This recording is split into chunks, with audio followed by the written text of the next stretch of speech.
Арам маймыл. Баяғыда бір түйе болыпты. Ол бұта басын шалып жеп, ағаш жапырағын сыдырып жеп, бірде ойда, бірде қырда кезіп жүр екен. Күндердің бірінде маймылдар жасап жатқан ну орманға келіпті. Ол әдеті бойынша ағаш жапырағын сыдырып жеп, ағаш біткенді сидайлай бастапты. Ағаш басында секіріп жүрген маймылдар түйеге таңырқай қарасыпты. Маймылдардың арасынан біреуі: «Ой, досым, сен біздің жесек азық, жатсақ жамылғы, отырсақ төсеніш болатын жапырағымызды қидай сыпырып, орманымызды жалаңаштауың қалай?» депті. Маймыл досым, сен білмейсің ғой, мен бір рет тоя жеп, шөлімді қандырсам, 40 күн аштық пен шөлге шыдаймын.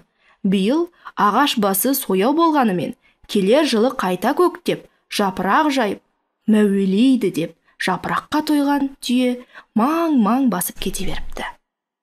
Жыл айланып, жапыраққа дәндеген түйе жаз күндерінің бірінде маймылдардың орманына қайта келсе, ағаш жапырақтары төгіліп, маймылдар ағаштан ағашқа секіріп, мәз-мейрам болып жүріпті.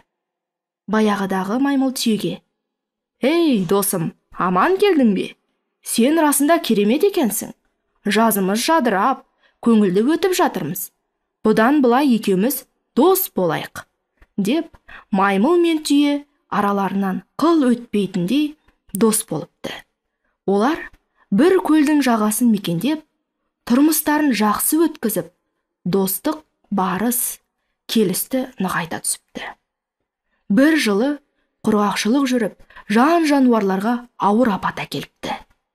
Маймыл өз қамын ойлап, түйені өлтіріп, азық ету арам ойына келіп: «Екеуміз аштан өлеміз бе? Басқа жануарлар апаттың алдын алып, азық жинап, қамданып жатыр. Біз бақшаға барып, алма жейіп алайық», деп түйені бақшаға ертіп барыпты. Түйе алмаға тойып алып, керіліп тұрғанда бағбан келіп қалады.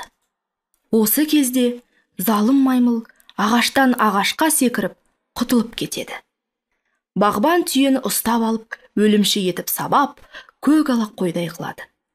Маймылдың өзіне қас ойлағанын сезген түйе: «Бұл арадан кетейік, өйтпегенде бағбан екеумізді де өлтіреді. Өзеннен өтіп, арғы жақ жағаны мекен етіп, тіршілік көрейік», депті. Сонда ақымақ маймыл түйеге секіріп мініп алыпты. Түйе өзеннен өтіп келе жатып, шөге қалғанда, маймыл суға ағып кетіпті. Сөйтіп, біреуге ор қассаң, өзің түсесің дегендей, түйеге қастық ойлаған маймыл өзін өзі жоюмен тынады екен.